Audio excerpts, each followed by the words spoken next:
Bonjour et bienvenue dans une nouvelle vidéo de Do It Yourself Inspiration, idée à réaliser soi-même, et je vais vous montrer donc comment crocheter donc cette écharpe avec des dégradés de couleurs.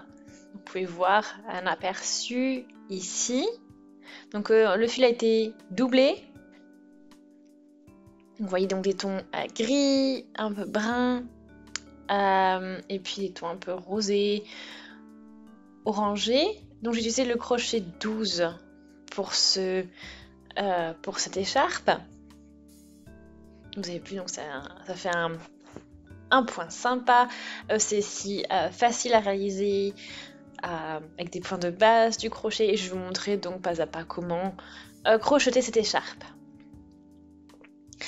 Alors, j'ai utilisé la Mega Color de Rico Design, donc avec des dégradés de couleurs. Donc, vous voyez l'effet que ça donne au niveau du dégradé, vraiment sympa, vraiment doux en fait au niveau des couleurs, et au niveau du dégradé aussi, c'est très progressif, c'est très doux, il n'y a pas de changements brutaux en fait d'une couleur à l'autre. Vous voyez ces trois fils en fait, donc vous avez un fil qui est composé de trois fils pour travailler votre projet. Donc c'est 100 grammes, 150 mètres, 80% d'acrylique et 20% de laine. Ça c'est pour la composition de la pelote. Donc pour des aiguilles 6-7, et moi, vu que j'ai doublé le fil, j'ai utilisé le crochet 12. Donc là, vous avez ici l'effet du dégradé, donc vraiment sympa. Vous avez vu, c'est très progressif au niveau des couleurs.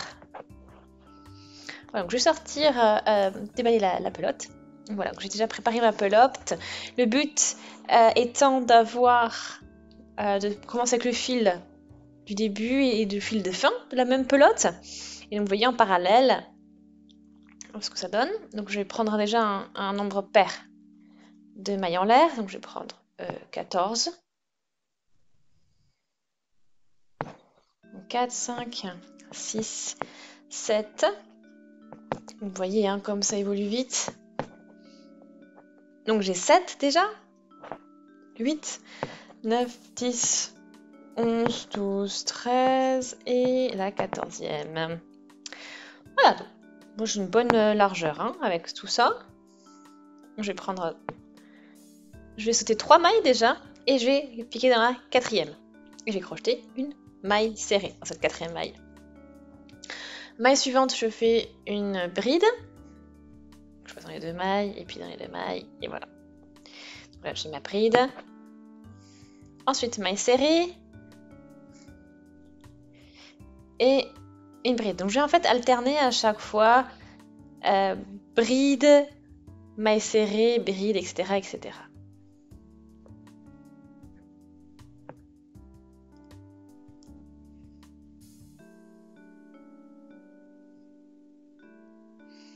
Donc, après la bride, maille serrée.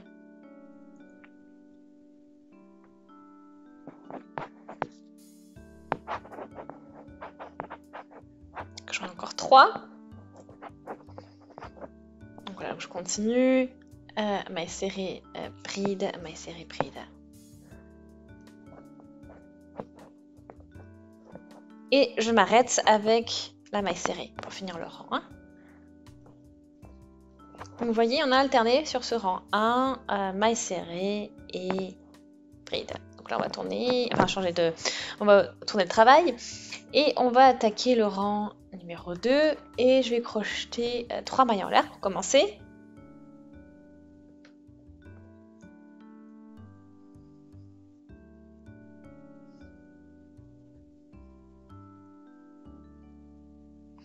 Là, vous voyez ici, donc vous avez l'espace pour la bride, on va crocheter une maille serrée et ensuite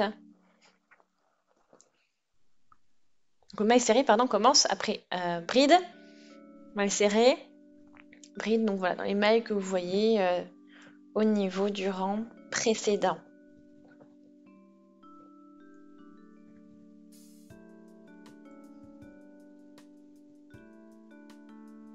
Donc en fait, sur la maille ou créée par la maille serrée du rang précédent, vous allez crocher dans cette maille une bride, et quand vous avez la maille d'une bride par rapport au rang précédent, donc par exemple ici, je vais crocheter une maille serrée. Et là j'ai ma maille serrée, je pique dedans, et je vais crocheter une bride. Et ici, au niveau de la chaîne de maille en l'air, je vais crocheter une bride. Voilà. Donc je vais commencer avec ma maille serrée, je termine avec ma maille serrée. On continue, donc 3 mailles en l'air pour commencer le rang numéro 3. Donc là j'ai ma bride, donc je vais crocheter une maille serrée. Et on alterne à chaque fois. Maille serrée, bride, maille serrée, bride, etc. etc.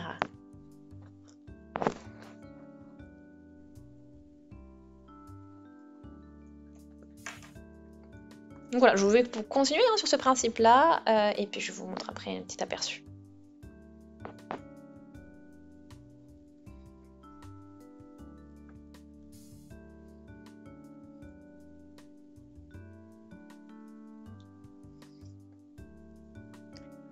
Voilà, donc là je suis à ce niveau-là, donc j'ai crocheté une bonne partie déjà.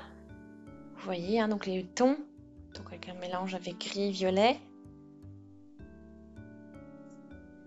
Et là j'arrive au niveau du changement de couleur. Donc vous voyez, ça devient de plus en plus clair. Donc des deux côtés, pour les deux fils. Voilà, donc là entre-temps-ci, donc je suis arrivée au niveau des tons orangés, roses. Vous voyez, donc ça s'éclaircit pas mal. Et bon, bien sûr, après, c'est mélangé avec l'autre partie la partie opposée, on va dire, de notre pelote. Donc voilà, maintenant on a encore des fils qui nous restent, on n'a plus qu'à les coudre. Ça fait vraiment un effet vraiment agréable. Voilà. Donc lumineux aussi au niveau des couleurs. Donc un résultat vraiment sympa, donc j'espère que ça vous plaît vous aussi. Donc je vous laisse aussi bien sûr coudre le fil de début et de fin pour terminer. Voilà, j'espère que vous avez passé un bon moment. Aimez la vidéo si c'est le cas, laissez des commentaires, vous avez des suggestions, abonnez-vous à la chaîne si ce n'est pas encore fait et on se dit à très vite. Salut!